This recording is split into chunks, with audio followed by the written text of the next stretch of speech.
You're listening to the Common Descent Podcast.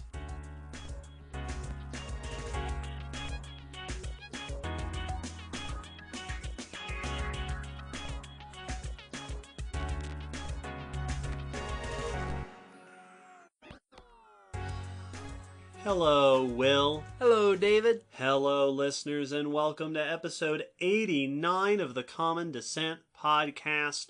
A few times in the past, we have devoted entire episodes to specific fossil sites or localities. Today, we do it again with the Burgess Shale. And man, this is a good site to devote an episode to. What? It's such an amazing site. This has got to be like it absolutely must be one of the top 5 most famous fossil sites in the world. I don't know of what sites would push it out of that.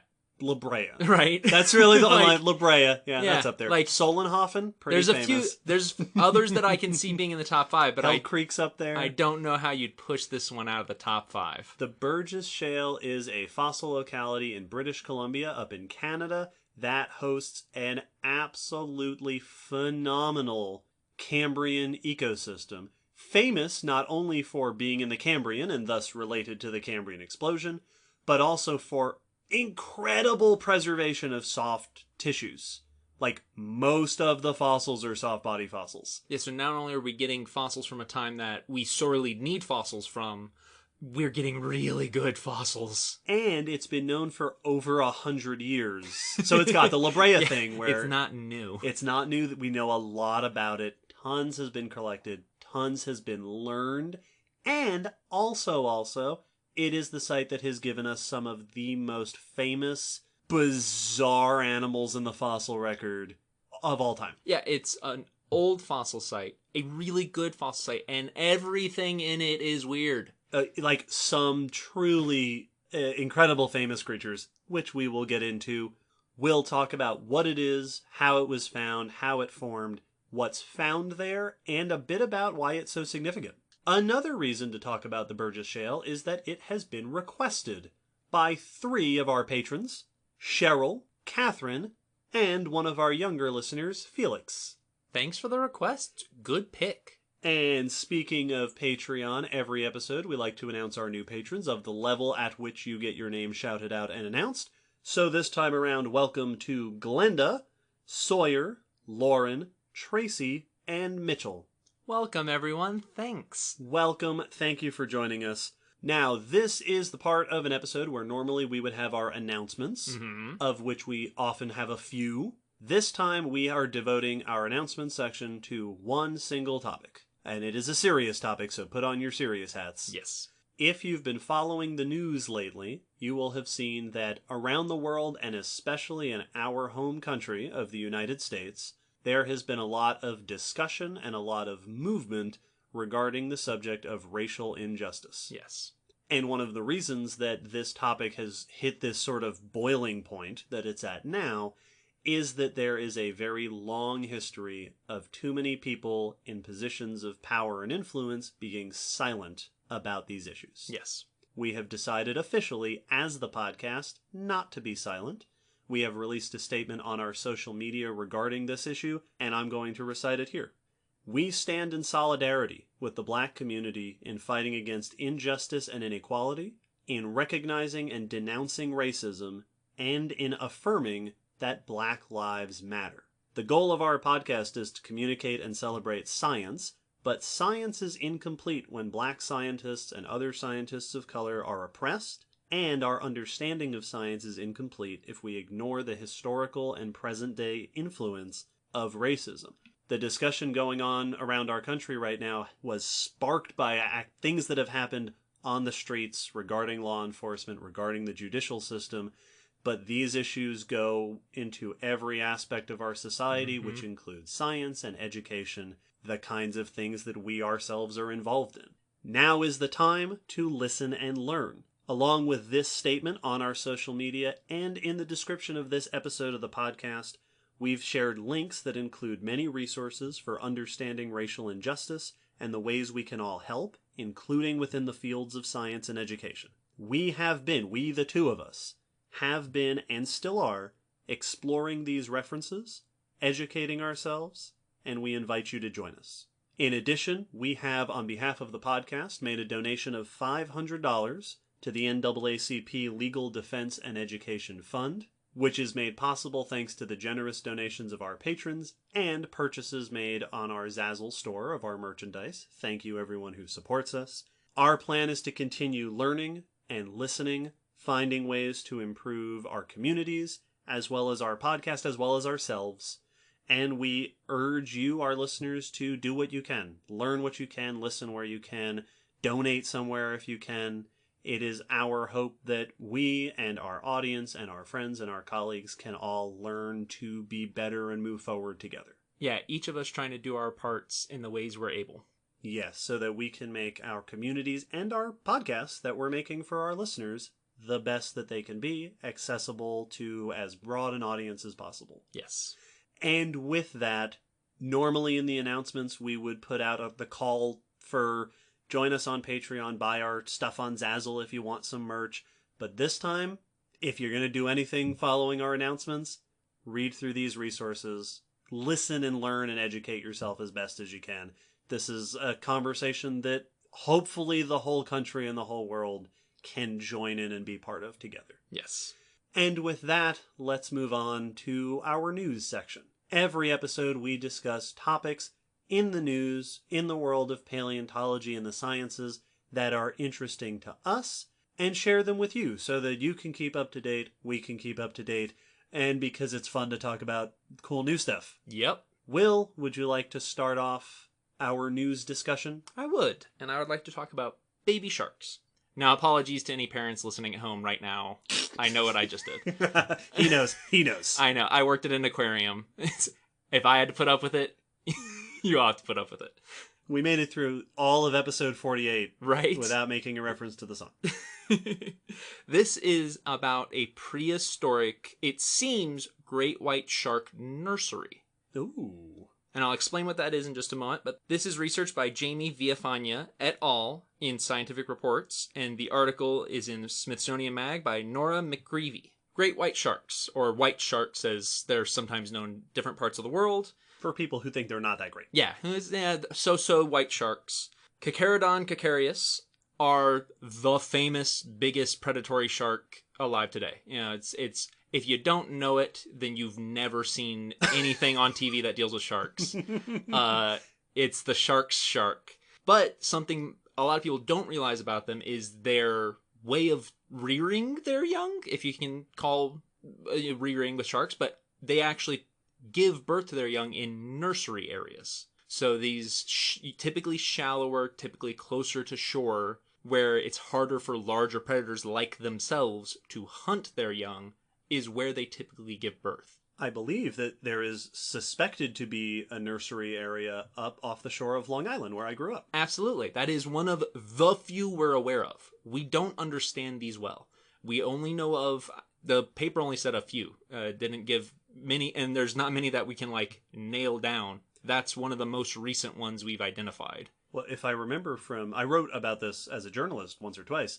If I remember, we've not actually ever witnessed great whites giving birth and raising young. We've never I don't think we've even seen great white mating. Yeah. I don't believe that's ever been witnessed by humans. The reason we know these nurseries are in certain areas is because we find an abundance of baby white sharks. Right. That's where the youngest sharks are. It's when we continuously catch and find baby great whites. We're like, all right, this must be close to where they're giving birth. So a fossil example. This is a fossil example of that, which, as we were just saying, due to the mysteriousness of it today, is really important. This is a fossil deposit in the Coquimbo region of northern Chile, so South America, and dates to about 2.5 to 5 million years old in the Pliocene. And this is one of many sites where they were finding tons of shark teeth, and noticed particularly at this site that a lot of the shark teeth are younger. And so this was not the only site they were looking at, but they started to notice that out of all of them, lots of baby teeth. Baby shark teeth were coming up from this site, which started to suggest that this may be a fossil example of a great white shark nursery. And so that tells them a few important things. Now, how did they identify it as baby teeth is due to the size, is based on the size and shape of the teeth. You can differentiate a small shark tooth from a baby shark tooth by certain features. I don't know those features, but they do.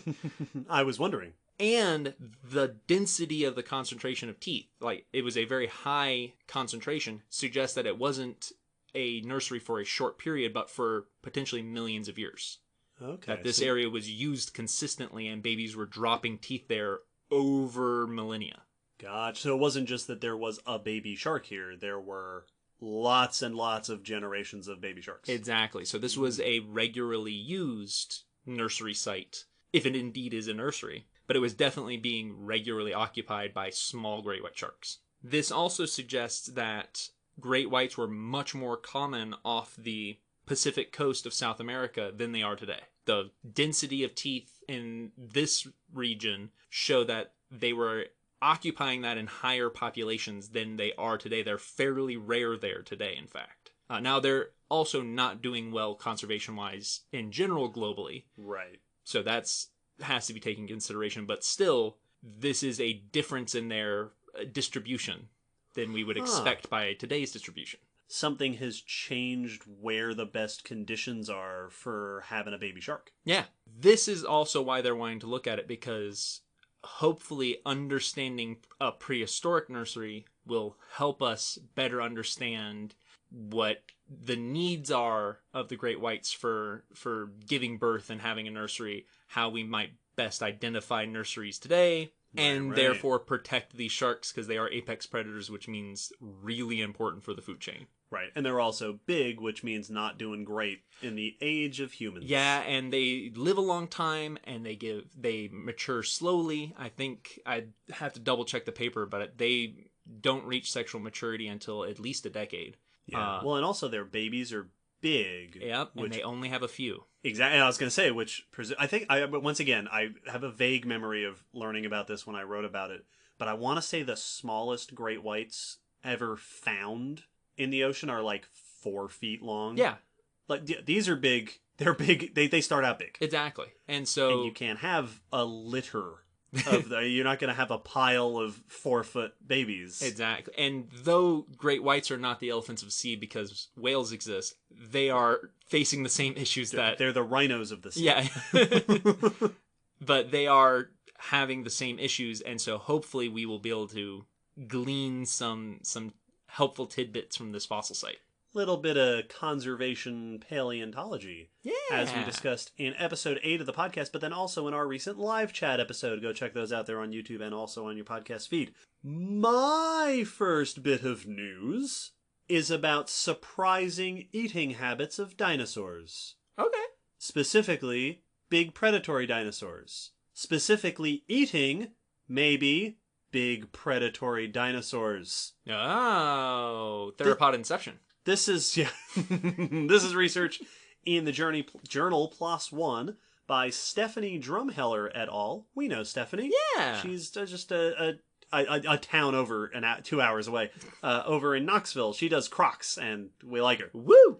And we'll link to an article in The Guardian by Nicola Davis. If you head on over to western Colorado, you might find the Mygat Moor Quarry, which is a quarry that digs into a deposit of late Jurassic dinosaur-dominated stuff. I don't actually have it written down here, but Morrison Formation, I'm pretty sure. And there's lots of bite marks on the bones of dinosaurs that are found there. Always cool. So this research aimed to sort of do an analysis and overview of what are the patterns we see with these bite marks. They examined 2,368 fossil bones. The site's been around for a while. There's a lot of work on it. And they found that 29% of them had bite marks on them. Either punctures or scrapes from teeth. That's decent. They point out that is much higher than we see at other dinosaur-dominated sites. Even ones from around the same time and age. Or time and place, rather. The size and shape of these tooth marks, so they're large size, but also the evidence of serrations on the teeth, suggests that a lot of them were being made by large theropod dinosaurs. Big carnivorous dinos. this quarry has yielded body fossils, so bones, of 2 different types of large predatory dinosaurs. The by far most abundant is Allosaurus. Cool. Very famous dinosaur. Also, much rarer, Ceratosaurus. Yeah. Yay! Well, I know Will likes Ceratosaurus, the one with the little horn on his nose. So, odds are, the researchers posit, that these are Allosaurus bite marks. You can narrow it down to a type of animal and a size. It's very difficult to say this species made this mark, but we're saying a dinosaur of this size made this bite mark, and the dinosaur of this size that's here is Allosaurus. You draw from that what you will. That's exactly what it is. They also noticed patterns on what kinds of bones these are on. About 50% of the bites, ish, are on what they called low economy bones, which is to say the bones that don't have all the best meat, which suggests that these bites were being made rather often by predators who were, I believe Stephanie was quoted in the article saying, late to the party. That either all the good stuff was already eaten or already decomposing, so they had to nibble on toes and bones where you don't have quite as much nutrition. That's a fantastic description. Stephanie is a lot of fun. she's really cool. So, the suggestion is that what we're seeing is evidence of fairly common, about as common as not, scavenging behavior. Mm-hmm. And then there's the intriguing note that about 70% of the bite marks are on the bones of sauropods, so big, long-necked, herbivorous dinosaurs, which makes total sense. That's a lot of prey. It's your bread and butter. About 17% are on theropod bones, which means big carnivorous dinos were nomming on big carnivorous dino bodies. And most of the common big theropod bones at this site are Allosaurus. So if the bite marks are from Allosaurus and the bones are from Allosaurus, this seems to be reasonable evidence that Allosaurus was potentially, partially, sometimes cannibalistic. Yep. Not unusual. Well, it's unusual, but it's not unheard of in dinosaurs. Tyrannosaurus and Majungasaurus have both been shown through evidence to be cannibalistic. And it's certainly not unusual today. No. Lots of predators will eat their own species when you gotta eat. Yeah, because they are also made out of meat. Now, it is possible, they do point out, that there could be other predators. Like, we don't know for sure that these are Allosaurus bite marks. And indeed, my favorite part, the study doesn't make a huge deal out of this, but it's in there. One bite mark was of note on a theropod claw is, the researchers point out, too big for this fossil site. The bite mark is too big to have been made by any dinosaur found at this site. So, they suggest that it is either a particularly large Allosaurus, like one that just was the big beefy one. Mm-hmm. The blue ribbon Allosaurus. Yeah, exactly. Or a larger predator we haven't found evidence of yet. Yeah. Which could be something like Torvosaurus or Saurophaganax, neither of which have been found here yet. Which is exciting. It's whenever you get hints of a yet to be discovered thing. It's always pretty great. Yep. And then, of course, they address the question of why are there so many bite marks here? What makes this such a good place, or perhaps indeed not a good place, that you're getting all these bites? They propose a few ideas. One is that deposition may have been slow. Things were slow to be buried, so carcasses were laying out undisturbed longer. They also address the suggestion, and I believe that this was also in the Guardian article, that it could be collector bias, that people are, while excavating, because they're not necessarily collecting everything, intentionally picking up these bones with bite marks on them so they seem more abundant. Very true. But the paper actually notes that research in the past has been done on that question and suggests, at least for one site, that the opposite is true. That collectors are biased in favor of more pristine-looking bones rather than ones that have been bit. Oh, interesting. So, could it be collector bias? Maybe, but also not so sure. And then they also suggest that what we could be seeing is evidence of a stressed ecosystem. That this is an ecosystem where food was hard to find, and animals were driven to scavenging on carcasses more than perhaps is usual. And if that's true, it might also explain why these dinosaurs were eating each other instead of focusing on their more typical prey like sauropods exclusively. Also, once again, if this is cannibalism, maybe a stressed ecosystem, although they also point out that it could be that. It could just be that this is a thing Allosaurus did, and we just haven't found evidence for it before. And I like fossil discoveries like this because, and we comment on this from time to time, but it is a nice reminder that dinosaurs were just as complex as today's animals. And like, you know, there are populations of animals that show behaviors you don't see in any other population of those animals. Like the famous great white shark breaching, you know, stuff only happens off the coast of South Africa, if I remember right. Like, that's the only place people have witnessed that full jumping out of the water breaching. And then that's it. Like, so this could be a one weird habitat. It could be a new behavior that we weren't aware of. Or it could be that for some reason that was a normal behavior here, even if the habitat was fine. Yeah. As you have it, who knows? Yep. It's a strange circumstance for one reason or another. We don't know the reason yet. Yeah, we don't have enough info to fill in the cause. Cool. Well, my next bit of news, I'm going to talk about more babies. But this time, they were still with the mom, because this is about a pregnant ichthyosaur. Baby ichthyosaur? Yeah, this is it doesn't roll off the tongue the same way. Not quite. I'll work on it. I'm going to workshop that. This is research by Nicole Klein et al. In the Journal of Systematic Paleontology, and the article is by Hannah C., is all it said, in the Science Times. So, this ichthyosaur fossil that we are going to discuss was discovered by Martin Sander in 2011, but was not excavated until 2014 and then was not able to be published on until this year.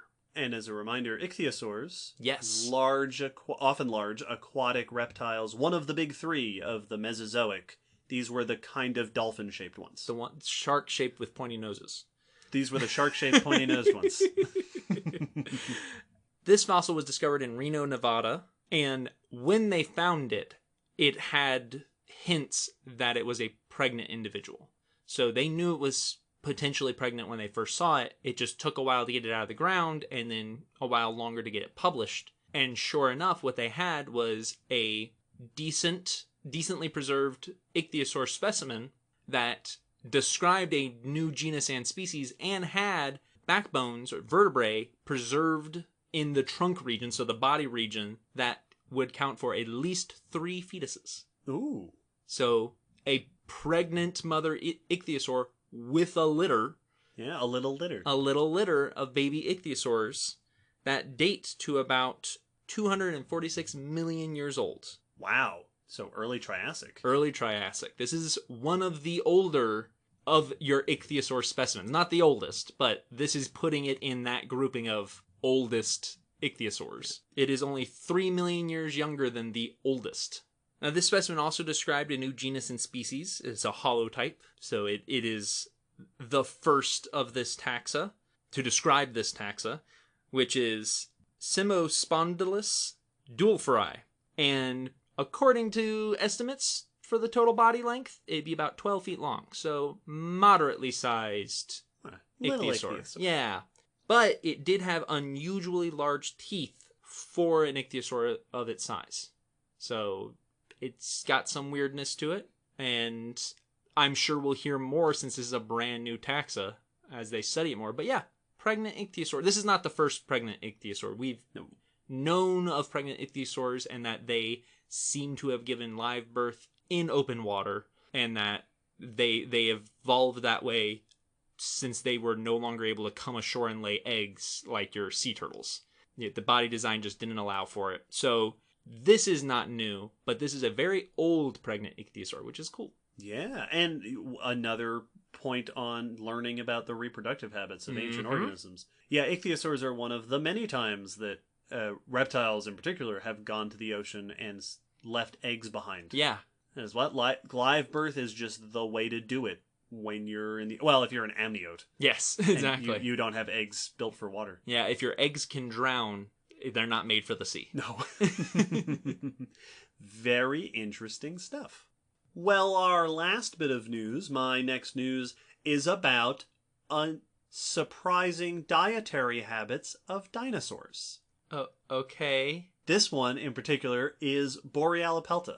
You remember Borealopelta, everybody? This is the ankylosaur that was unveiled in 2017 from up in Alberta. That is like a statue. That is just the prettiest. Like Medusa petrified an ankylosaur. Yeah, it didn't have the mirror shield. Sent it to the museum. This is research. Oh, that would be so cool if they're like. Now I wish Medusas existed because we'd have such cool specimens. We'd have great. Yeah, no, that they would be fantastic. All right, continue. Anyway, it was researched by Caleb Brown et al. In Royal Society Open Science, and we'll link to an article in National Geographic by Michael Greshko. Borealopelta is a nodosaur, fully armored tank dinosaur from the early Cretaceous of Alberta, about 110 million years old, famous for being exceptionally well preserved with the whole, a large portion of the body, the face, the armor, evidence of keratin sheaths over its scutes and horns, evidence of skin, and now gut contents. This is an animal so well preserved that they have the remains, like not just the outside, the inside. In general, it is difficult to identify gut contents. It can be very tricky. We've talked about it before. In this case, it's a super well preserved fossil. It's in the stomach region. It's surrounded by the right stuff. And it is full of plant matter and gastroliths. Hey! Stomach stones. This is a thing that birds do today. Gators will also do this. Swallowing stones that act as grinding stones in parts of the digestive tract so that they don't have to spend as much time chewing and tearing. You basically leave some chewing to be done inside. This is the famous gizzard action that birds are so well known for. Vocabulary word. We talked in episode 30 about how poo fossils are called coprolites. A gut content fossil is called a cololite. Cololite. It's not quite a coprolite yet. Like colon. So the researchers looked at what plant material was in the cololite, the gut contents, compared with what is known about the ecosystem at that time. Based on plant fossils, Alberta at the time was home to lush forests and glades. It was warm and wet. It was full of conifers, cycad relatives, ferns, and horsetails, things like that. Not quite episode 57's big expansion of flowering plants just yet. It's the things you see in all the dinosaur artworks. Yes. These gut contents, they note, are the most well-supported and detailed direct evidence of diet in an herbivorous dinosaur. That's awesome. And here's what's inside them. The plant material was almost entirely, I think it was 88%, leafy material, and then some stems and twigs and things. And the leaves were 85% from ferns, but not ferns in general, one particular type of fern.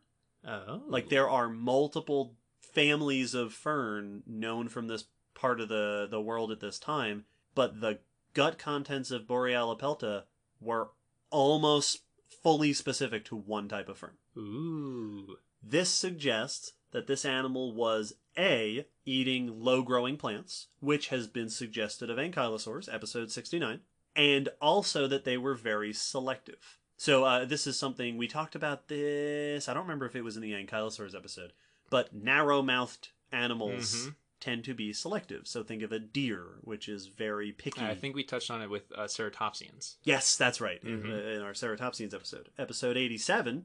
So selective low-growing plant eating has been suggested for ankylosaurs based on their, mouthful region. The face. Their face. But here is some actual direct evidence that they were doing that. Additionally, the gut contained a small but noticeable content of charcoal, which led the authors to suggest that it might have been eating regrowth after a wildfire. Oh. And since ferns are early growth plants, these are plants that rebound fairly quickly, it might be that ankylosaurs like Borealopelta were early herbivores in the fire succession ecology. Like, fire would wipe out a section of forest. Today we see herbivores that go in after that happens and eat a lot of the early growing plants. It might be that these were, well, I don't want to use the phrase first responders, but like herbivorous. Yeah. Early adopters. Early comers to fire that has wildfire cycles in the forests. That's a lot of potential behavior that we got from, which is, considering how ridiculously good the fossil is not so surprising, but still, yeah, that's a lot of potential behavior. And whenever we get insights into behavior like this, it's always interesting to me how it can recolor a dinosaur, because at least in my mind, especially like as a kid, I always assumed ankylosaurs were like lawnmowers. Yeah, like a vacuum cleaner. Yeah, just like they were kind of lumbering slower, so they're probably just eating whatever they come across, and they're also huge, so they need lots of food. So like, yeah, just like a goat that's just eating all of the stuff. So to find out that they may have been picky in particular, yeah, is different than they might be than they've often been portrayed. They're often shown as the dumb dinosaurs, the doom kind of, you know, like tortoises are shown to be in cartoons. And now they were the picky eaters. Yeah, this suggests that the people in Jurassic World might have had a hard time feeding their ankylosaurs. Yeah, that you could very easily get a particularly fussy ankylosaur. Yep. Like we had a stingray at the aquarium that didn't like the heads of fish because they were too bony, and she would spit them back out. I can sympathize. Yep. So you could get one that's like, I won't eat it if it has stem in it. Right. But then I also recognize whenever we get behavior stuff that there could have been some reason that this fern was prominent in this area during this nodosaur's life, or indeed during the end of its life. Yeah, exactly. Like, this is its last meal. We're really seeing one. Like maybe it was coming in after a fire, and these were the only ferns there to eat. Right. You know, so it would have happily eaten other stuff if that stuff hadn't been burned down recently. Now, I want to share with you one of the coolest things I've ever read in a scientific paper. Among the plants in its gut, the authors noticed, number one, that the ferns tended to have their what are called sporangia, which are the organs that shoot spores. Yep. Which suggests that they were mature and reproductive. And the twigs preserved in the cololite had growth rings, tree rings, readable in the twigs, which suggests that they were midway through their growing season, which gives us a piece of information that I don't know that I've ever seen shown like this before. Assuming reasonably that this animal ate this last meal a few hours or so before it died in early to midsummer. I was about to say, do we know what time of year? Yeah. That's insane. How cool is that? Wow. Early to midsummer. Wow. Borealopelta is a pretty cool dinosaur. I don't even know what to do with that information. No, it's just super cool. Because it is so ridiculous. Well, dang, Borealopelta, you go on. Speaking of fossils of exceptional levels of preservation from Western Canada. Nicely done. Thanks. We should move on to our main discussion and talk about the super impressive, super cool, super famous, I'm so excited, the Burgess Shale, right after this musical interlude.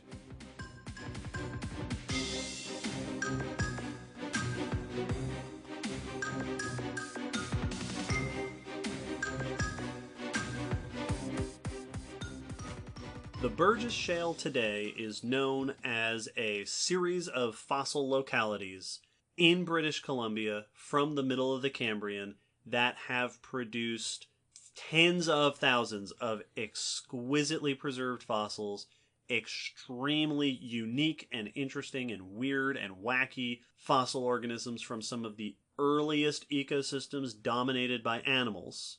But let's back the clock up, shall we? let me take you on a journey back to the year 1886. This is where if we had a CG budget, we'd have the clocks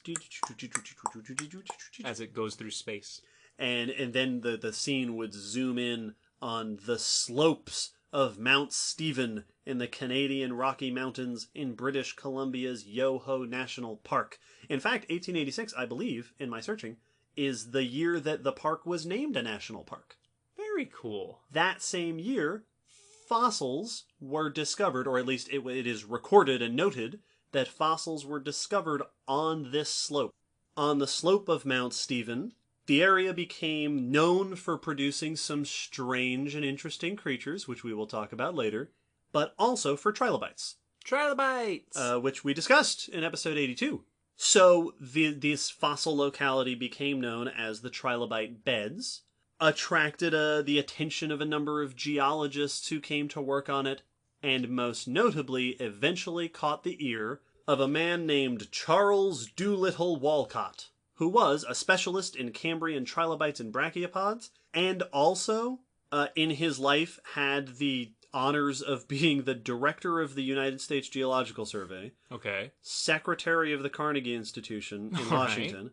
also secretary of the Smithsonian Institution, president of the National Academy of Sciences, and the American Association for the Advancement of Science. This was a big deal dude. This is one of those, like, big deal late 1800s, yeah, early science boys. That's a lot of titles. In August of 1909, August 30th, in fact, he stumbled upon a shale deposit in this general region, in these Canadian Rocky region, a deposit between Wapta Mountain and Mount Field, where he noticed unusual, exceptional fossils. Now, one story that was on the... So a lot of the information I'm going to be citing here comes from the Royal Ontario Museum, has a whole website devoted to the Burgess Shale. It's awesome. We could do this whole episode just reading off of that website. It's fantastic. On that website, they recount that there is a tale that he was out there with his wife and her horse slipped on a rock and overturned it. And that was when they first saw these fossils. Another story that I read somewhere was that his horse got tired and stopped. I've seen a couple of places that credit the discovery of the Burgess Shale to a horse. Thanks, horse. These were not the trilobite beds. This was a different locality that seemed to have things interesting enough that the next year in 1910, Walcott brought his wife and 3 children. I don't know if it was all 3 children. I don't know how many children he had, but at least 3. His 3 favorites. His 3 favorite children and some others to collect. They spent the next several years collecting trilobites, crustaceans, sponges, a lot of strange creatures that seem to defy classification. In total, Walcott is credited with the collection of somewhere in the vicinity of 65,000 fossils that were all sent to the Smithsonian Institution in D.C., where I believe they still reside. No person ever needs to collect that many. That's too many. And he identified more than 60 new genera, including the identification of several new families. Wow. From this site. This was a big old deal. This was like Martian Cope, what they were doing with dinosaurs across the American West. This Bone Wars, episode 58. This guy was doing that up here in British Columbia. The most fossil-rich beds that he did most of his work in, he nicknamed the phylopod beds, which means leaf foot, after the leaf-looking appendages of some of the arthropods. Okay. And it was in the year 1911 that he proposed a name for this deposit, I believe named after the Burgess Pass, which is the area of the mountain range that they were in, the Burgess Shale. It's always kind of funny to me when famous things are named after another thing that now no one knows about for the most part, other than people probably in the region, because the other thing has become way more famous. Yes. Yep. Well, like La Brea, when you go there, they explain where the name La Brea came from. Because, it wasn't for the fossil sites. Yes. Well, that's what happened. Rancho La Brea specifically. That's what happened in my brain, is you were like, and it was named after, I was like, It's named after something? Yep. Named after famed actor Burgess Meredith. Yeah, they didn't just call it Burgess Shale because that's the name of the fossil site? Yeah.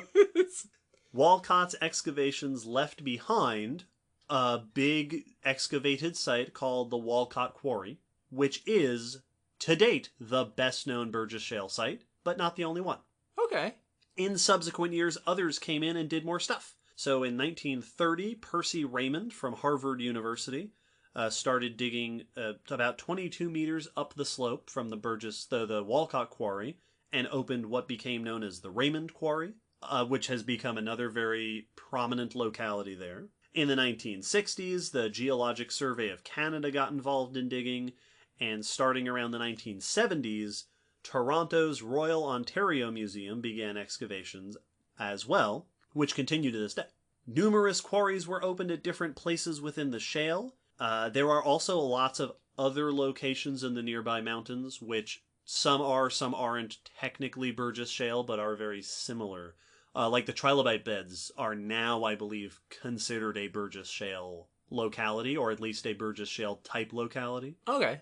All of these different places in this section of Canadian Rockies have different assemblages, different species, but similar ecosystems, revealing this whole area of ancient Cambrian marine environment. While all this excavation and collection was going on, at the same time, a lot of research was getting done. Research and examination, including some famous names: Alberto Simonetta, Laura Del Cave, Harry Whittington, Derek Briggs, Simon Conway Morris, which if you haven't heard any of the names I've listed, you've probably heard that one. Stephen Jay Gould, another very famous name, did a lot of writing about this site. He famously called them the world's most important fossils. Oh, that is quite the title. It's high praise. Yeah. Wow. And then in 1981, the Burgess Shale was officially declared a UNESCO World Heritage Site. Woo! Which means that it gains international legal protection. Like this, UNESCO is the United Nations. I can't remember what it stands for. Something, science and culture. Important stuff. So like an organization of nations from around the world decided that this place in Canada is internationally, globally significant. I love when that which is pretty cool. The world says, "Hey, we're not gonna mess with this." Yes, I think the Naracoorte Caves were that as well. I hope I'm not misremembering that. Episode 32. Go back and listen, and then tell me if I'm right about that episode that I did. Excavation at the Burgess Shale continues today, and indeed, the Royal Ontario Museum has a section of the website that has a lot of information and videos about their process. And so they talk about these are, you remember episode 14 when we talked about the Gray Fossil Site, and then episode 67 we talked about the La Brea tar pits, and we talked about how spoiled we are in those places because they're like right there in town. These are up in the mountains. Yeah, this is not they're not next to the hotel, so there's a lot. It's hiking, it's camping. They mentioned that there are some cases where they've helicoptered supplies to remote areas. There is snow and rain and blizzards and bears. It's like classically imagined paleontological fieldwork. These are fossils you have to work for. You got to go get them. And they're working through the shale, which is hard rock.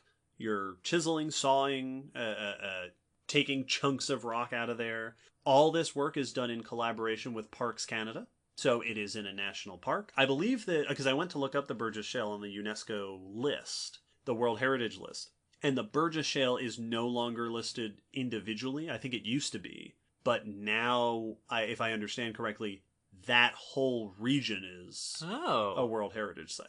So it has expanded. So Burgess Shale is included within this broader region of Canadian parks. All of Mount Stephen?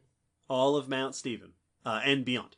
In total, over the last 100+ years, the Smithsonian holds on to the 65,000 or so specimens that Walcott excavated with his family. The Geological Survey of Canada has about 10,000 specimens, and the Royal Ontario Museum in Toronto houses about 150,000 specimens from this site. Big deal site. Too much. Tons of those are new species. Somewhere between 150 and 200 new species. Whole new things have been named from this area. Yeah. It is truly remarkable. So that's the human history of the site. Let's go back a little farther and talk about the geologic history. How did this form? Where did it come from? And what makes it such an exquisite fossil site? Why are you like this? Why is it so good? The Burgess Shale has apparently not been directly dated. No radiometric dates or anything are available, so that it's been correlated biostratigraphically with other deposits. If you take a trip all the way back to episode 12, we talked about that's a major way we determine the age of fossil sites is by understanding what kinds of organisms were present at where in the sequence of events in Earth history we can narrow it down. We did that for the Gray Fossil Site as well. And the Burgess Shale has been narrowed down to the Middle Cambrian, between roughly 505 and 510 million years old. Decent. Which, if you, again, take a trip back to episode 9, is on the tail end of the Cambrian Explosion, which makes this a significant time period in Earth history. More on that in a bit. The deposit itself is shale, and shale is layers upon layers of seafloor mud. The layers we see here are sometimes millimeters, sometimes centimeters thick, of ocean mud deposited well off the coast. So it is thought that this deposit was up to 400 kilometers offshore. Oh, wow. Of what at this time was the landmass of Laurentia, which today makes up part of North America, and at that time was near the equator. Eventually, this continental chunk moved and then was thrust upward during the rising of the Canadian Rockies. So now they are up in the air and exposed. But yeah, this was a out in the ocean deposit. Relatively deep waters, too. Yeah, which is not what we usually get from ocean material. You know, usually we're looking at more shallow, coastal, intercontinental kind of stuff. Right. Here in East Tennessee, a lot of our rock is limestone, which is shelf deposit, right? Reefs, and it is ocean, but it's shallow ocean. There's lots of light. There's lots of photosynthetic activity. You've got your corals and things. Ocean where you could see the bottom probably pretty easily. This was different. The Burgess Shale was deposited in the deep, calm waters in an ocean basin at the base of a large submarine cliff called the Cathedral Escarpment. Good name. So, next to this site was a cliff thought to have been about 200 meters high, and on the top of that cliff would have been a tropical platform. Carbonate rocks, reef-type things. You go down the drop-off, Finding Nemo style. Yeah. At the bottom of that cliff is this fossil ecosystem. Although, the fact that there's algae, photosynthetic algae in the Burgess Shale, suggests that it wasn't totally dark. Yeah. That there would have been some sunlight reaching down there. It's thought that the deposits at the Burgess Shale are created in large part by mud flows. So, occasional landslides of mud, basically, down parts of the cliff that would create these rapid deposits. Yeah, that would suddenly bury whatever was on the seafloor in that section at that time. Yes, and indeed, lots of fossils are found abundantly in scattered and random orientations because they were buried rapidly, they weren't all laying there and then got slowly covered up. They were jostled. It was tumultuous. At least 12 localities in the Burgess Shale have been found from the foot of this big cliff. Wow. So we have a lot of different sections of this ancient habitat. Not everything in this part of of British Columbia that is Burgess Shale-esque is from this habitat, but the Burgess Shale preserves a lot of this overshadowed by this cliff deep basin deposit. The thing that makes the Burgess Shale so unique is the preservation of the fossils. Yeah, these fossils are real nice. If you think about Burgess Shale fossils, if you look them up, and there will be a blog post. If you don't have any idea what we're talking about, Google it real quick. Take a look at these fossils. typically these are flattened, dark shapes. Mm-hmm. So that they're sort of like a leaf print. I was going to say, they look almost like an etching. Yes. Like if you were to take a rubbing of a leaf or rock and stuff, it has that kind of look and texture to it. And what's particularly interesting is that a lot of what's preserved is soft tissue features. Now, here's a thing that I learned. At most fossil sites, when we see soft tissue preserved, because we've talked about this before, right? We talked about this with cephalopods in episode 16. We talked about this with pterosaurs in episode 79. Borealopelta, who we mentioned in the news. Like, you can get skin and organ type preservation, but a lot of the time when you see soft tissues preserved as fossils, they're mineralized much the same way that bone is. Yeah, it's minerals replacing the organic structure. Right. Though it's not common to happen with soft, squishy stuff, it can, just like it happens with bone. Absolutely. It's basically petrified, Yes. more or less as you'd expect bone to be. That's not what the Burgess Shale is like. Which I also assumed it was. Yeah, I did not know this. The Burgess Shale preserves components of the original organic material as a carbonaceous film. Like, basically, these organisms have been squished between the layers, between the beds of this shale, and compressed into this sort of goo that is organic and has a lot of that original carbon content, partially mineralized, in some cases, by clay minerals or by phosphate. And this, what you end up with is this dark shadow, sort of, that preserves not only some of the original content, but the shape, the contours of the body, details of organs and tissues and internal structures. Sometimes even 3D preserved, although usually flattened. Yeah. Sometimes I saw reference to phosphatized organs maintaining some aspect of three-dimensional shape. Which is neat. Right now I'm picturing the Looney Tunes running through a window or a wall and leaving their outline. Yes. Is that you have this outline, but it also is preserving the outlines of internal structures. Yeah. So it's like if you were to take both a body impression and an X-ray, which is weird. Like, yeah. That's a weird way to be preserved. And this level of preservation, this type of preservation, leads to the thing that makes the Burgess Shale the most famous thing about the Burgess Shale, perhaps. According to the Royal Ontario site, 98% of the fossils at the Burgess Shale are entirely soft-bodied organisms. Yep. So we are talking, if you think today, slugs and worms and, not shelly things. Exactly, not just invertebrates. Like jellyfish. lacking bones is the trend of the time right. during this age. But they don't even have hard bits, no hard body parts. There are mineralized organisms. There's trilobites, there's brachiopods, there's shelly things, but most of it's soft, including microscopic things, algae and things like that, which is cool because we rarely get soft-bodied things. Yeah, wow. But other Cambrian deposits, other deposits of similar age with similar organisms, are made up, the vast majority of their fossil assemblages are trilobites and shelly things. The things that are famously known to fossilize well. Which is a beautiful demonstration of the bias in the fossil record. Yep. The fact that the fossil record does much better at hard mineralized things.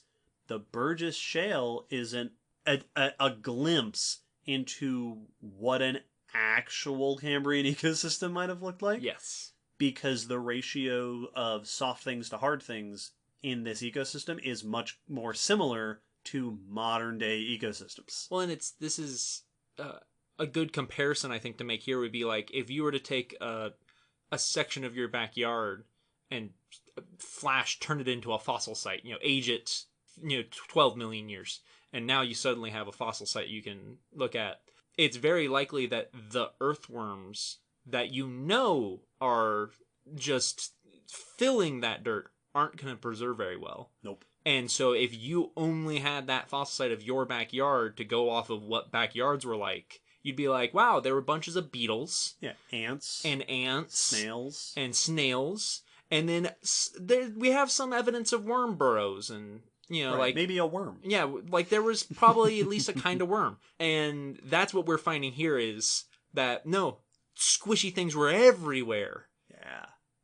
They preserved here because of the ridiculousness of the site. Which brings me to my favorite thing that I learned while educating myself about the Burgess Shale for this episode. You ready? This is it. All right, I'm ready. We don't know why it's this good. Which, what? I didn't know this. We don't know for sure. There's lots of ideas. There's lots of discussion. It's still discussed and investigated what made the Burgess Shale preserve this way. When I did searches so I read this great museum site, and then I was like, all right, I looked for recent research. What research about the Burgess Shale has come up in the last several years? And a lot of it is trying to figure out what's special about the Burgess Shale that led to this level of preservation in its fossils.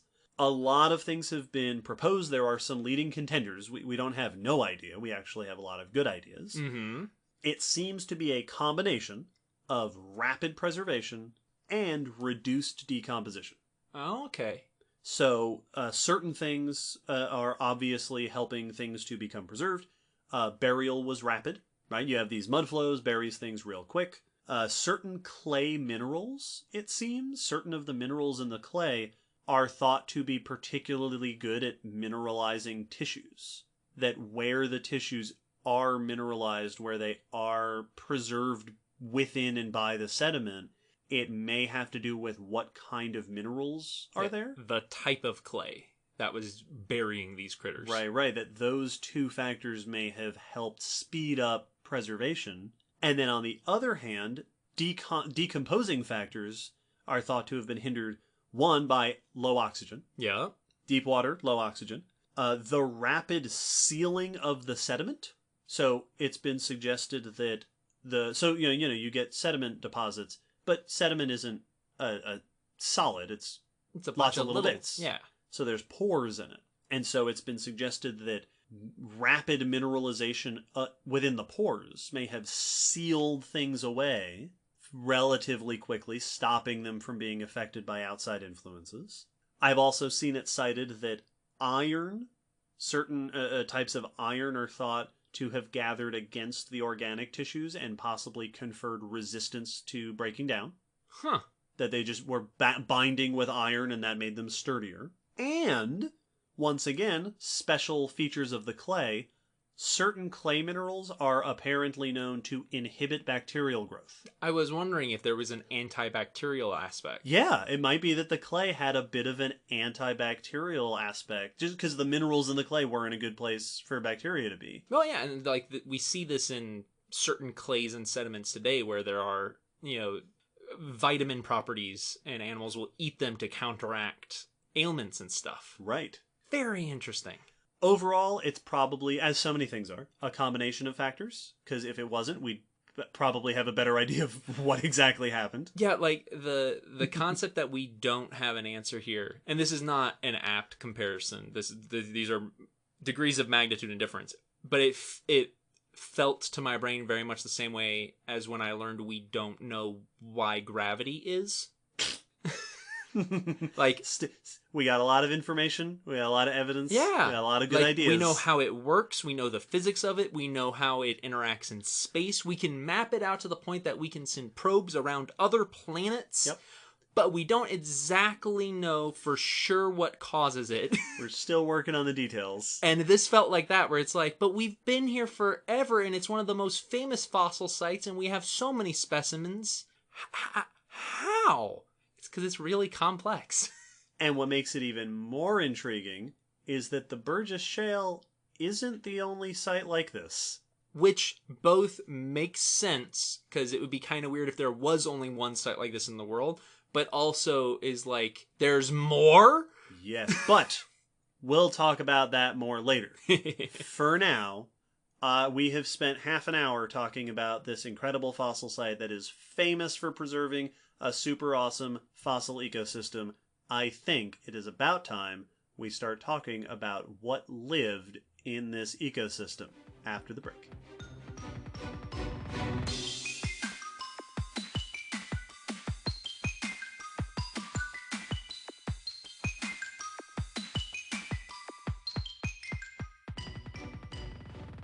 So let's take a dive into the Cambrian Ocean, off the drop-off of the Cathedral Escarpment, down... Still a good name. The Cathedral Escarpment, yeah, I don't know where it came from, I didn't look that up. Down to the community of organisms living at the base of this cliff in the middle of the Cambrian. I'm going to cite some data, some numbers from the Walcott Quarry community. So as a reminder, the Walcott Quarry is the place where Charles Walcott was excavating, and so a lot of information has come out of this place. In that quarry, the fossils from that quarry yield around 150 species, including animals, algae, cyanobacteria. As I said, around 98% of them are completely soft-bodied. The most abundant type of organism in this deposit are arthropods. So these are, the group that will eventually go on to include familiar crustaceans, spiders, insects, and stuff. All our multi-jointed legged friends. And then sponges and algae. That's your dominant, and then there's other stuff. Then there's worms, and there's weird things, and there's brachiopods, and there's mollusks. But it's predominantly arthropods, which are animals with segmented bodies and jointed legs. Yeah. Sponges, which are sponges. Most of the animals that are living in this environment are benthic. So, hey, ocean guy, you wanna... Benthic means bottom-dwelling, as compared to your pelagic, which is out in the water. Right. So, like your crabs, your stingrays, and those animals that tend to hang out either near or onto the sandy bottom. And indeed, so you have things like nectobenthic organisms which swim along on the bottom. There are levels to how benthic you are. But most of the organisms here at the Burgess Shale deposit are seafloor dwellers. Crawly. And indeed, not even crawly. Ooh. Things that are epifaunal and infaunal. Oh. Do you know those terms, aquarium guy? I recognize them. I don't remember which one's which, so I can't define them individually. Epifaunal means you live on the floor. Oftentimes stuck to the floor. Infaunal means you live in the sediment. Yes. So things that your home is the ground. Yeah, you're like you're saying sometimes attached to the ground. Yep. Like sponges are attached to the ground, and then you get like garden eels, which are in the ground. There's also things that crawled, and there's things that swam, but there is a clear pattern here. This is the middle Cambrian, right? So, quick refresher, Cambrian Explosion. Yeah. In fact, Cambrian Explosion. Cambrian Explosion was a time in the Cambrian toward the beginning that lasted for a brief, geologically, but stretch of time. A short 40 million years. Short 40 million years, where we saw a ridiculous increase in the diversity and disparity types of forms of life, of animal life in the oceans around the world that gave rise to basically all the groups of animal life that we have today. And it is still debated, it is still being debated exactly why. And so this was that event.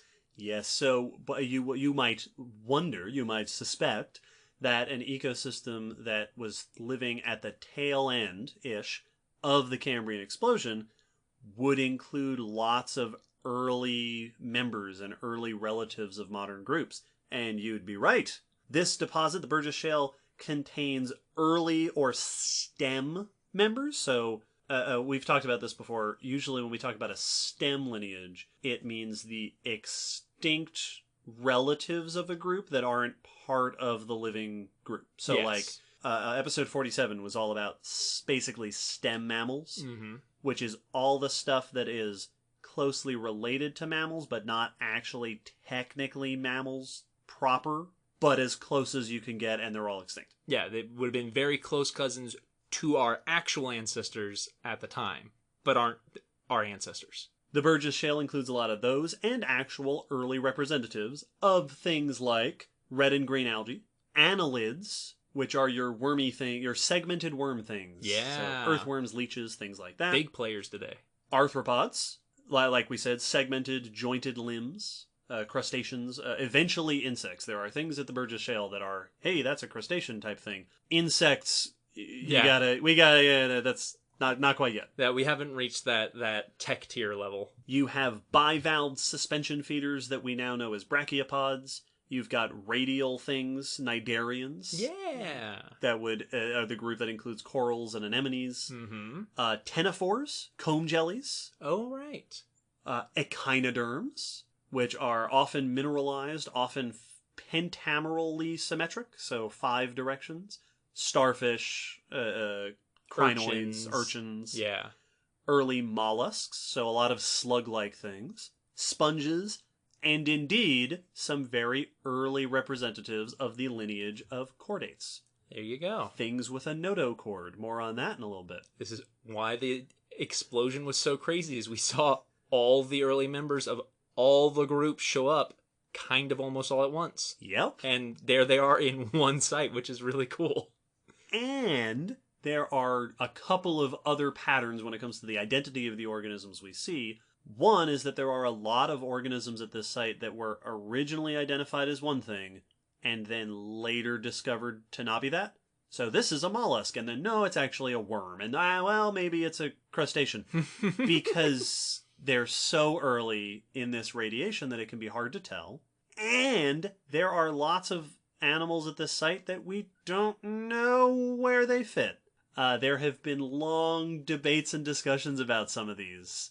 Some of them might be so early in the branching that they're still similar to multiple groups. Mm-hmm. Some of them might just be weird offshoots of like, this was a mollusk that did something totally different early in mollusk history. Yep. And some of them might legitimately just be entire groups that don't exist anymore. That there was of the early common ancestors to these groups, some that went off in other directions and then evolutionarily went nowhere past those early times, which is kind of cool. Yeah, like that's good stuff. Mystery groups. I also thought of a fun way to describe like why these early members can often look so similar, and it's like a game of telephone. If you had multiple groups playing it from the same phrase, Ooh. it's gonna start out almost identical, and then as you continue within each group, get different and more different until you have individual phrases. I like that. Right? That's what it's like. That's what I'm going to do that next time I get to run a summer camp.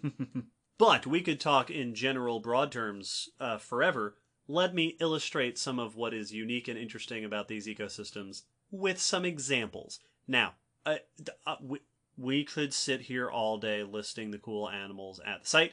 I'm going to list a handful. We've only got 150 right. new species. And with each one, so that the listeners understand what's happening, I have a little picture that I will show to Will so that you know exactly which one we're talking about. I will react accordingly.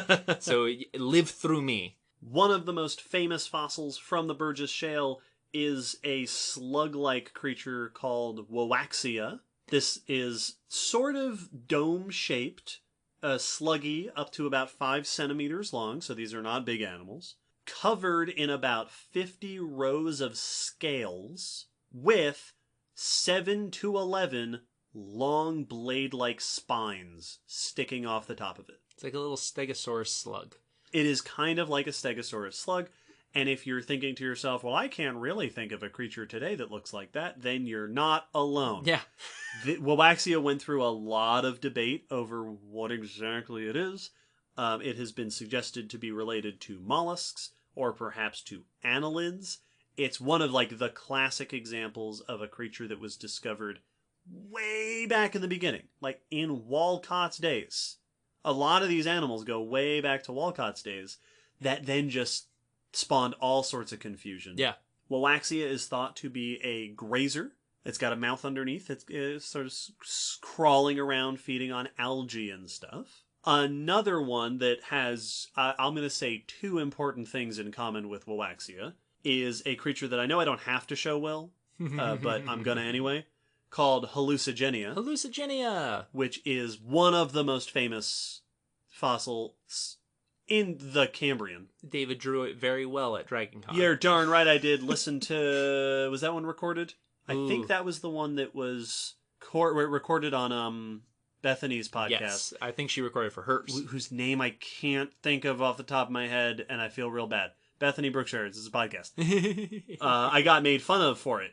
And then... because of how ridiculous the animal looks. It looked. And then Mika McKinnon jumped to my defense, and I appreciated it. Hallucigenia, let me describe this for you, and you'll understand why people said that I was a bad drawer.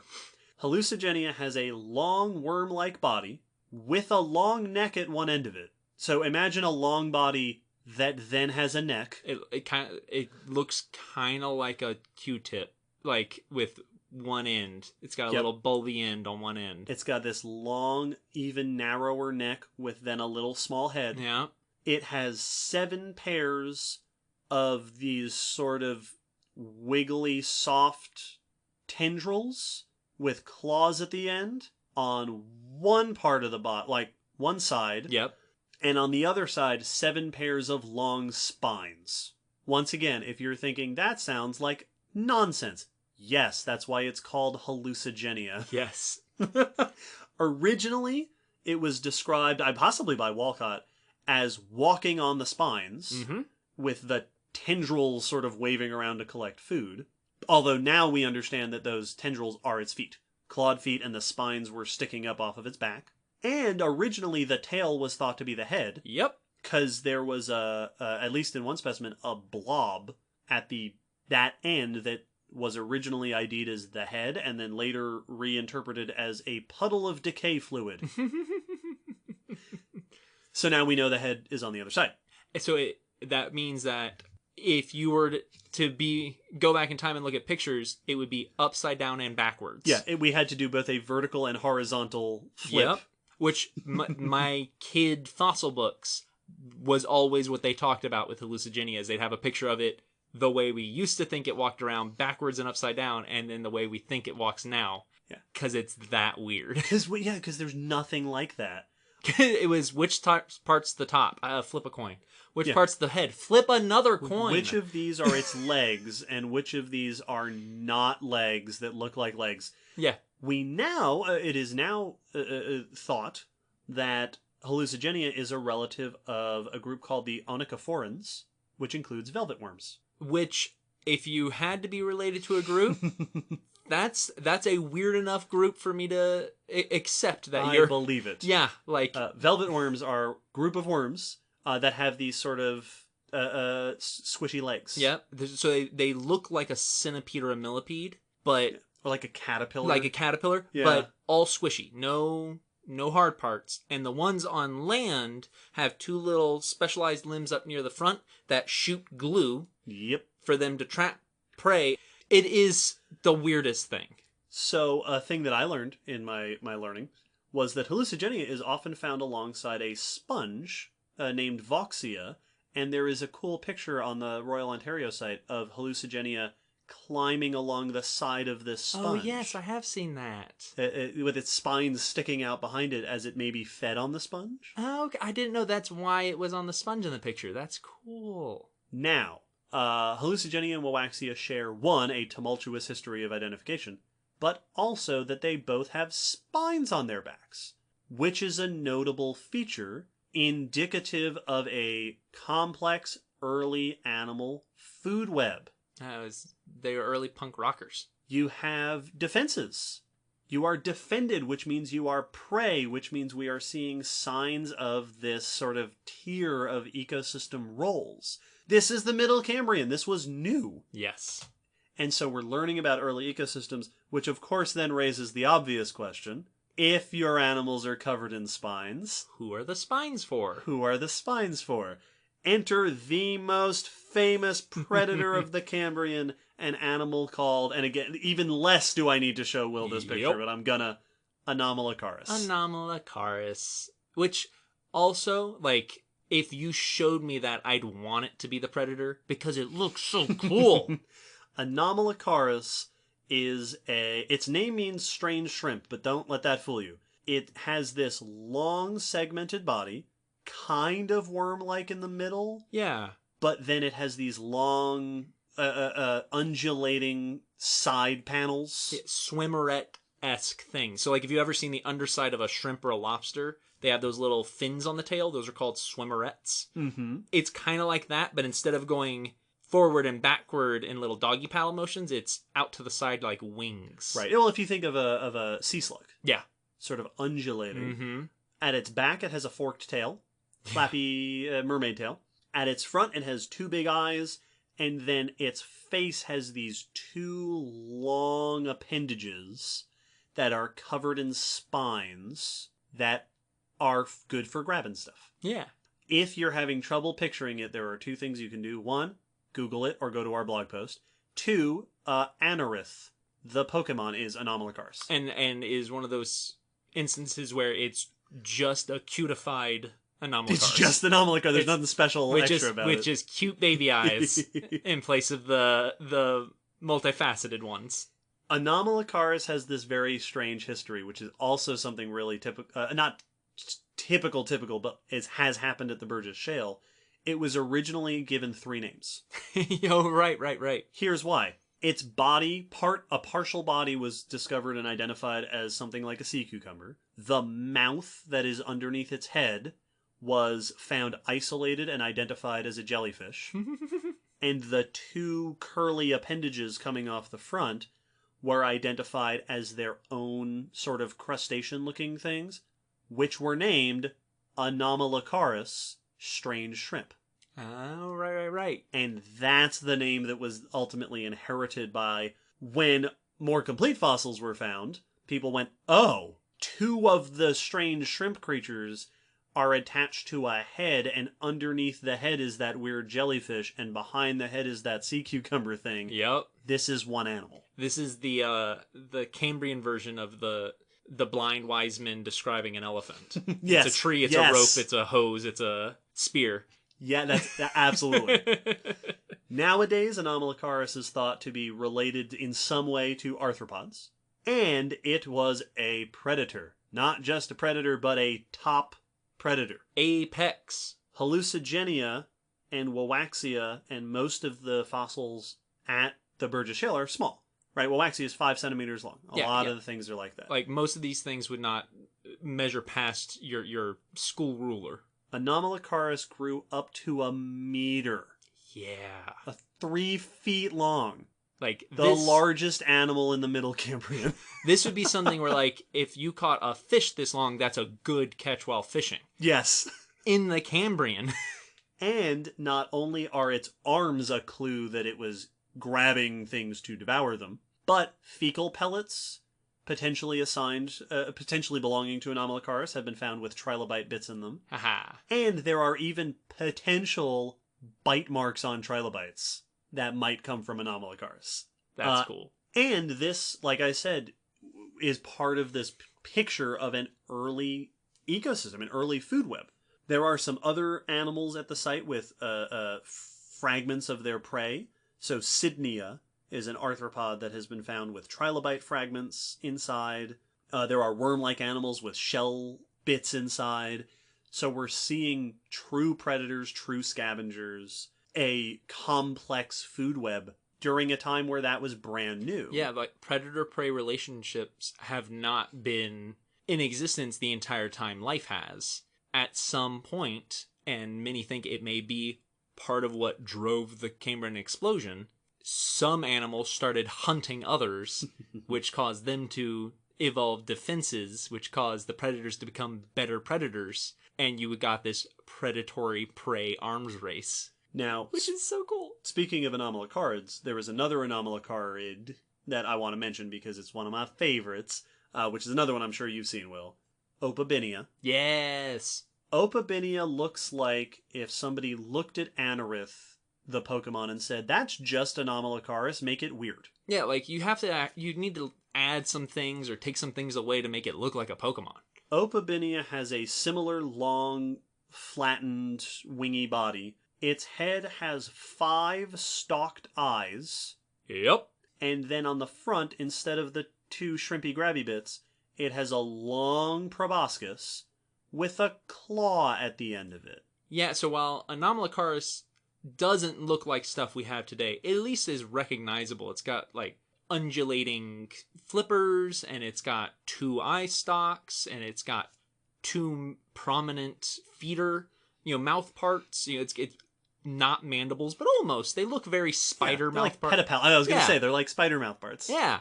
This doesn't have any of those recognizable things. It's a sci-fi creature. Yes. It has a claw at the end of its face, and I don't mean like little... No, not like if you've ever seen a scorpion mouth part where it's got little claws right next to the mouth for feeding. Right. No, it's got an arm. It's an art. This is like if you imagine a Venus flytrap. Yeah. At the end of its proboscis that sticks out of its mouth, that it is thought to have... It has a trunk. Yes. With a claw at the end of it. The claw looks like Zoidberg's claw. Yes, it does. Yes. Like if you were to ask a kid to draw a crab claw. Now, its mouth is underneath its head, like Anomalocaris, so it's thought to have been grabbing stuff with the claw like an elephant and bringing it to its mouth. Opabinia was up to 7 centimeters long. This was not an Anomalocaris-sized monster. Slightly smaller. The story that I saw in a couple of places is that Harry Whittington supposedly unveiled his reconstruction of Opabinia at a meeting in 1972, and allegedly the room burst out laughing. Yes. Yeah, because of course, like, good joke, show us the real fossil. Right. You got us good. Speaking of early evidences of things that would later become a big deal, one other creature I want to highlight is Pikaia. Yes. Pikaia looks kind of eel-like. It has this... It's about 5 centimeters long. It has a long body with a small head, and it's flattened side to side. Yeah, it's got kind of an arrow shaped to it. Like sort of, yeah. Looks hydrodynamic. So yeah, it looks like a torpedo eel. Mm-hmm. And what is most notable about Pikaia is that there is this thin, soft tissue structure running along it that might just be a notochord. Yep. Which has led to the identification of Pikaia as either an early chordate or a stem, a relative of early chordates.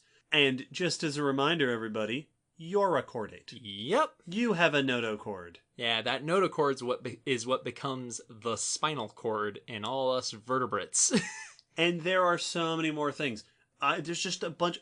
Odontogryphus is a 12-centimeter totally soft-bodied slug with a radula, which is a mollusk, toothed tongue. Yep, it's a chainsaw tongue. Morella is this spiky trilobite-looking thing that's not a trilobite. Waptia is this... It looks like a lobster that has a clamshell on its head.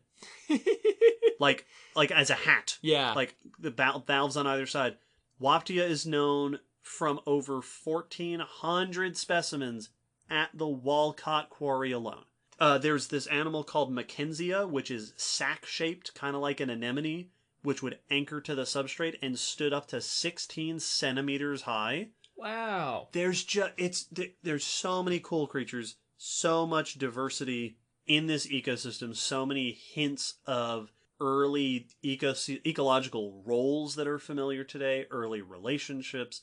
There's defenses, there's predators, there's grazers. Pikaia is thought to be a deposit feeder because mud has been found in its guts.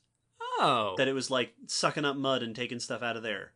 It's a truly recognizable ecosystem in structure if you replaced all the animals with aliens. Yes. That are inspired by Earth creatures. Yeah, it is an alien ecosystem with recognizable predator-prey roles and, sediment feeders and everything. They're just all from Star Wars. The Burgess Shale, this is really one of its biggest claims to fame. This is one of the main points of significance about the Burgess Shale, which is that it is a key fossil locality for understanding life after the Cambrian Explosion, the origins of modern ecosystems, and the origins of modern animal groups. You go through looking up research on the Burgess Shale. Like, go to Google Scholar and search Burgess Shale, and you find titles like the following. This is a 2017 study called Burgess Shale Fossils Illustrate the Origin of the Mandibulate Body Plan. Mandibulates are a whole group of animals. Arthropods, I think. Don't quote me on that. I didn't look it up. A 2018 example, new Burgess Shale polychaete, which are a type of wormy thing. Yeah. New Burgess Shale polychaete and the origin of the annelid head revisited. Like, the Burgess Shale is a place that we go to learn about how animal bodies evolved to the shapes that animal bodies are. Yeah, like how life became recognizable to what we see today. And because the preservation is so good, we get tons of information.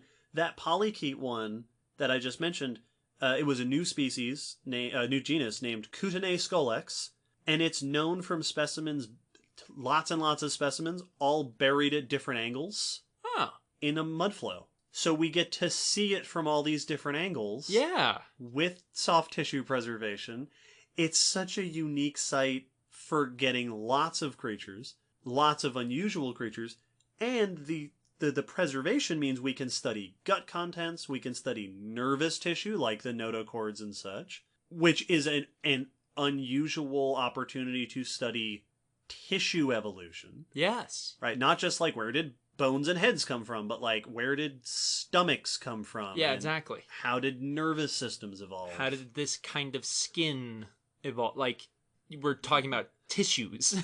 I also found a 2019 study that was dedicated to questioning the identification of blood chemistry from the Burgess Shale. Now, the paper concluded that it was wrong. So there was another paper that identified copper sulfide minerals and so it looks like we have blood, like some sort of remains of blood chemistry. And that this 2019 study was saying, no, that we found evidence that we think you're wrong. But the fact that this is the kind of site where you debate over whether or not you're seeing blood. Where that's a question you have to ask. Like, it's such an exceptional site that you can ask questions you don't get to ask at most fossil sites. Absolutely. This is a fossil site that feels like it was created for a sci-fi novel or movie where it's like we've landed on an alien planet and we've discovered alien fossils and it has everything you could ask for. Right. It's so ideal. It's got so much of the picture and then going back and we don't fully know why. Yeah. It's a fascinating and awe-inspiring. Like it truly does strike awe. Yeah. You know, when I learn new pieces or see some of the fossils, I'm gobsmacked. I have nothing to add because wow. And that brings me to the second point that I want to make about the legacy and significance of the Burgess Shale. It's famous, which is an unusual thing for a fossil site to be, but especially an unusual thing for a Cambrian invertebrate locality. Like, it's a tourist attraction. Yeah. There are guided hikes in the park that will take you to Burgess Shale localities to talk about this amazing, incredible fossil site, and there aren't even saber-toothed cats. I was about to say, there's no saber-toothed cats, there's no dinosaurs. There's no T-Rex at it. There's no human cave drawings. There's nothing. I tried to look up the visitation for the sites, and I didn't, I did a quick search and I couldn't find numbers. I'm sure that at this very moment the numbers are very low, but like, because of COVID, not a jab at this park. Yeah, take that, Burgess Shale. Take that at the end of your episode dedicated to you. So it's this site that has garnered a lot of not only scientific attention but public attention, which is very, very cool. Well, and it's heartwarming to me because it deserves it. Like, yes, it's not like it's famous for where it happened to be or for No, it's way out of the way. Yeah, and it wasn't like it was discovered by Mick Jagger, and that's why it's right. It's just a really good fossil site. It's just that good. There's nothing else flashy and salesman-y about it, but it's so good that people have recognized it and it's become famous. Stephen Jay Gould famously wrote his book Wonderful Life about this fossil site, which was, I believe, a New York Times bestseller. Nice. Like, it has gotten a lot of public attention, which is something that for scientists is always really significant. Yes. Because that's the public is where first of all, that's what publishing is about. No, that's like the point of science is to share the knowledge. Exactly. It's if the rest of humanity doesn't hear about it, then there's no point. Yeah, then what to you do it? But also because the public is where support for science comes from. It's where funding for science comes from, and it's where scientists come from. Exactly. It's if you aren't sharing this with the public, how are you going to get new young scientists who have a favorite animal, a favorite fossil animal, if you're not telling them about Anomalocaris and cool weird stuff? And then there is one other point that I want to make, and it occurs to me that I should have made that, because the thing we just said was a great stopping point for our discussion. And I realized that I put these out of order. So, well, that's it. But this part I thought was really cool.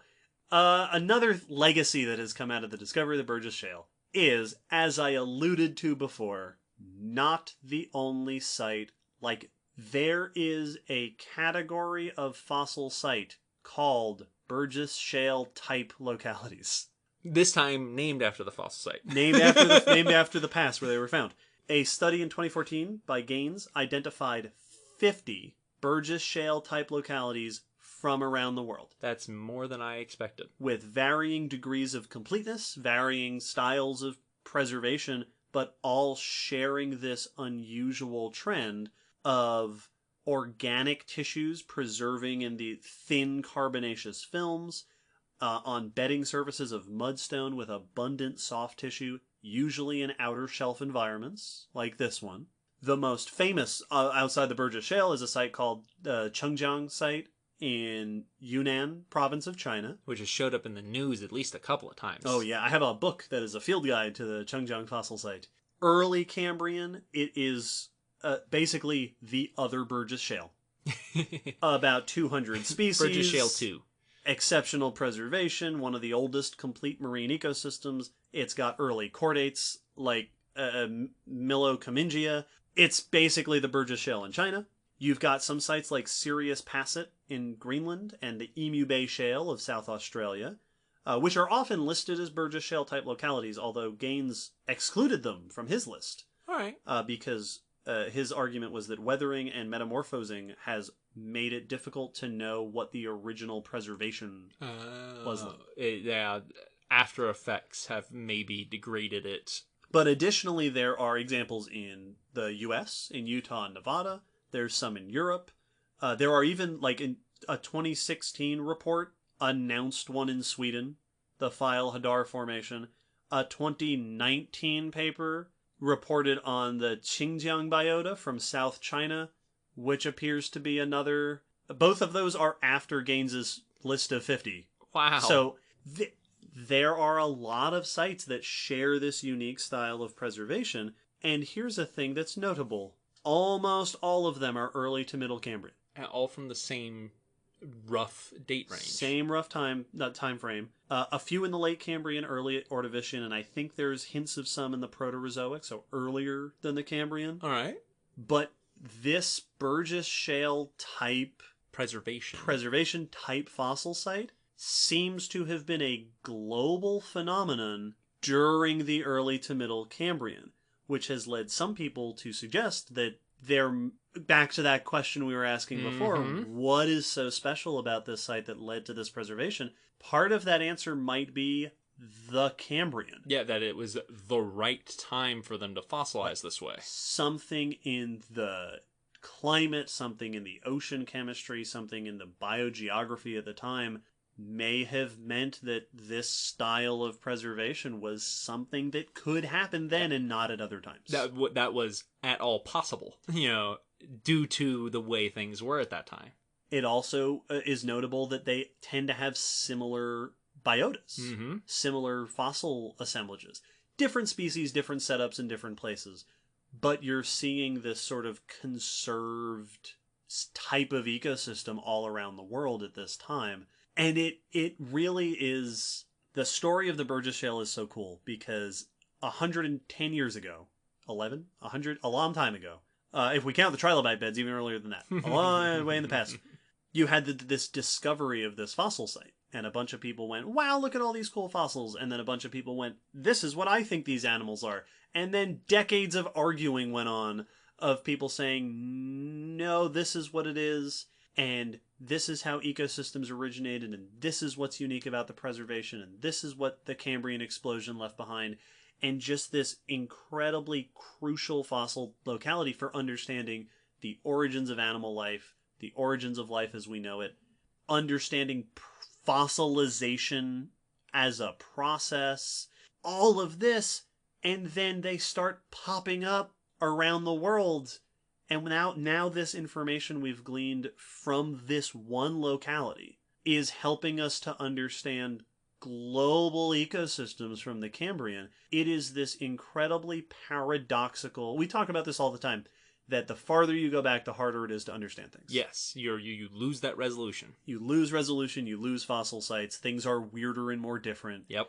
And yet somehow we have ended up in this incredible situation where the Cambrian, the early to middle Cambrian, is this time period where we actually do have this remarkable set of evidences and clues and hints and detail for what should be one of the most mysterious time periods in animal history. Yeah, it's if you were to graph it, for like how good our fossil collection is by age, the further you go back, that graph's just going to continue to dip as it gets worse and worse, and then we have this bump at the Cambrian where there shouldn't be a bump.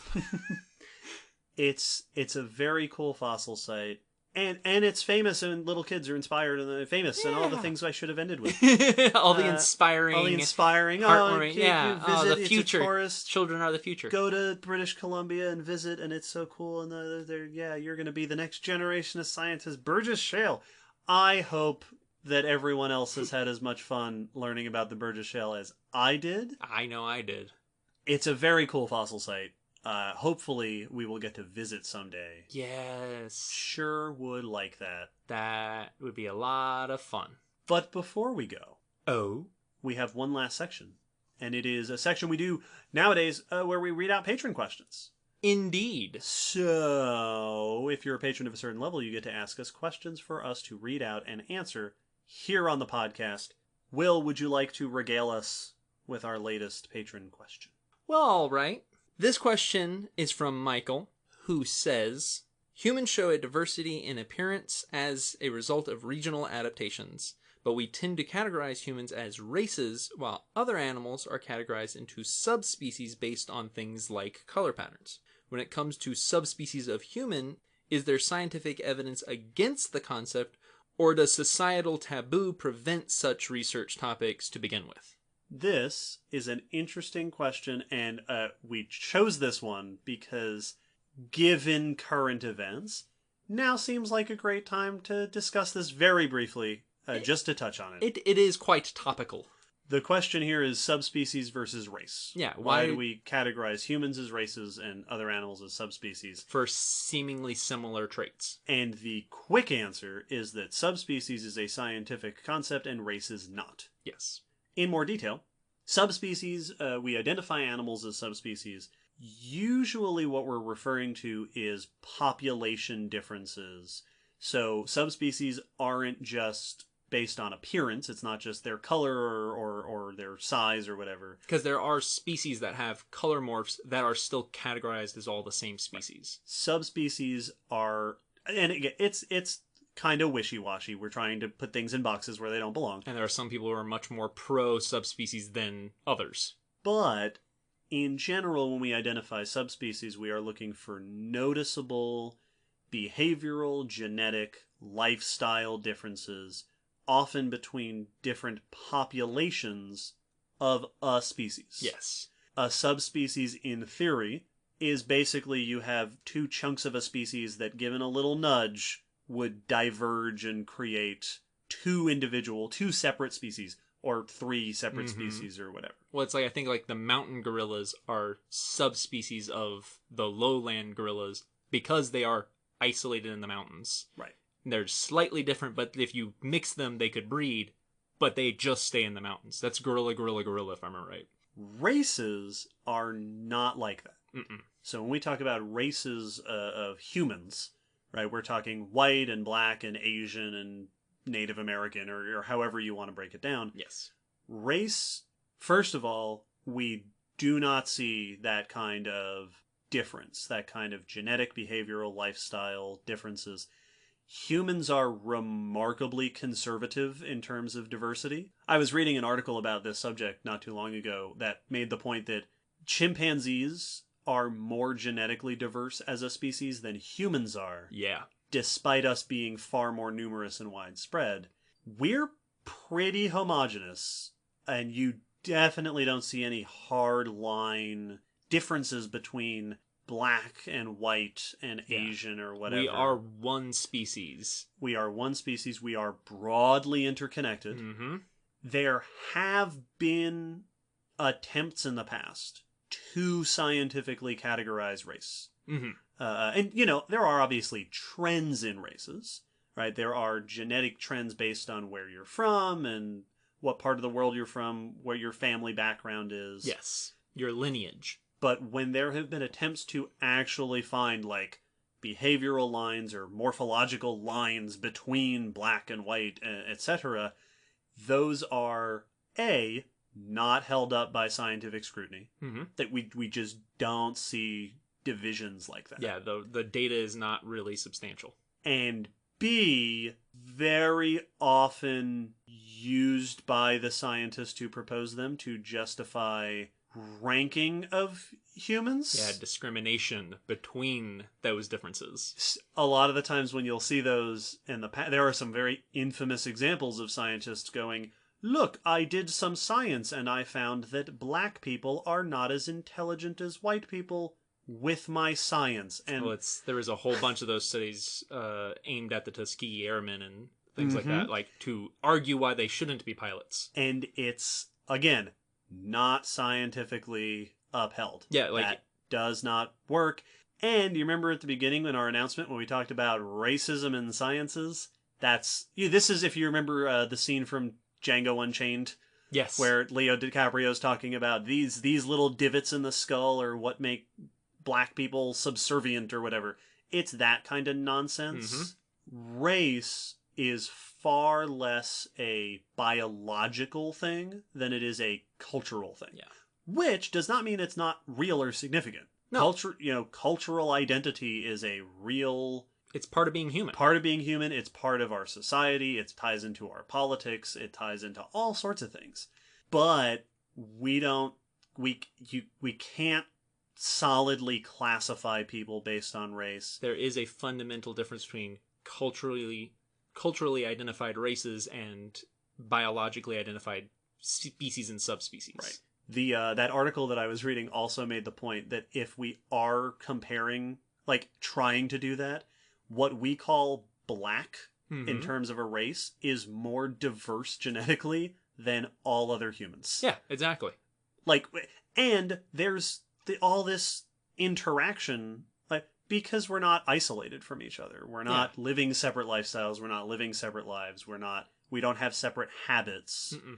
We're culturally distinct, but species-wise, biologically, we are one giant unit. Well, there's the two big issues with it as well. Of if we were to try to find where to draw those lines, there is no clear, consistent way to decide where those lines should go. Right. Because in certain areas, there are multitudes of races that are recognized there and not as recognizable outside of that area. And humans are really good at telling humans apart. I'm sure if we were to ask snakes how they'd categorize themselves, they'd categorize themselves differently than we categorize them. But every garter snake looks the same as another garter snake to most of us. We notice painfully minute details to differentiate people from people and individuals from individuals. So we're probably also not great sources. We're too close to the problem. We're too close to it. We're too good at telling differences. The fact that we can tell every individual apart 99% of the time, minus identical twins and really random coincidences. And glitches in the Matrix. Yes, exactly. Is part of the fact we're biologically evolved to tell differences. Now, part of the question was, is it scientific or is it a societal taboo? And the answer to that last part is it would absolutely be controversial socially to try to split people up like that. And it has been in the past when people have done it. Fortunately, we don't have to worry about that because it's not scientific. Yeah. It doesn't hold up. We don't work that way. Thank you for that question, Michael. Good question. There's lots of discussions. I don't want to make it seem and case closed. We two white dudes on the internet did not just fully encapsulate issues of race and divisions among humans. Yeah, no, we figured it out. We did it. We solved it. If you want to learn more, go online. There are some really great articles, and I might put one or two in the blog post. Yeah. About just sort of where science and race kind of meet. Which brings us, as we wrap up our episode, to a reminder to everybody in the episode description this time, there are resources for learning about racial injustice and how we and you and everybody can work together, can learn and listen to each other and discuss ways to make our broad, unified society, our species in which we are all the same. Yeah, our global tribe. Work better together, more equally, more accessibly, more justly into the future. Please, like we said, listen, reflect, donate if you can, your time, your attention, your knowledge, your money. This is a big deal. This is a big movement. Yeah, we want to see it through. We are happy to use it as an opportunity to learn and grow and help. As always, there will be a blog post along with this episode. Check it out for extra links and images and information related to the Burgess Shale. I will include abundant links to that Royal Ontario Museum site because, well done, everybody. It's a good site. We have a Patreon. You can join us for extra goodies. We have a Zazzle store. You can get merch, including lots of exciting new artwork by Rob Soto. We release episodes every fortnight. Every single one. And in between those, sometimes we release extra stuff like our live chat series that we just did recently. So stay tuned. The next episode is episode 90. 90. Which means that we are only several months away, dear Will, dear listeners, from episode 100. Yeah. We got a few months left before 3 digits. We always like to take recommendations for what you'd like to hear us do in an episode. Hey, episode 100's coming up, everybody. If you have ideas, if you have suggestions, let us know. Yeah, if you have one specific for that, let us know. It's your requests are specific for that. Yeah, let us know if you think there's something cool we should do for episode 100. With that, this was awesome. What a cool site. Thank you to Cheryl, Catherine, and Felix for suggesting this topic. I was so happy to get to learn about it. Hopefully everybody was excited to get to learn about it as well. And with that, I say we move on. I think we're good. We'll see you all next time for a next topic. Bye. Bye for now.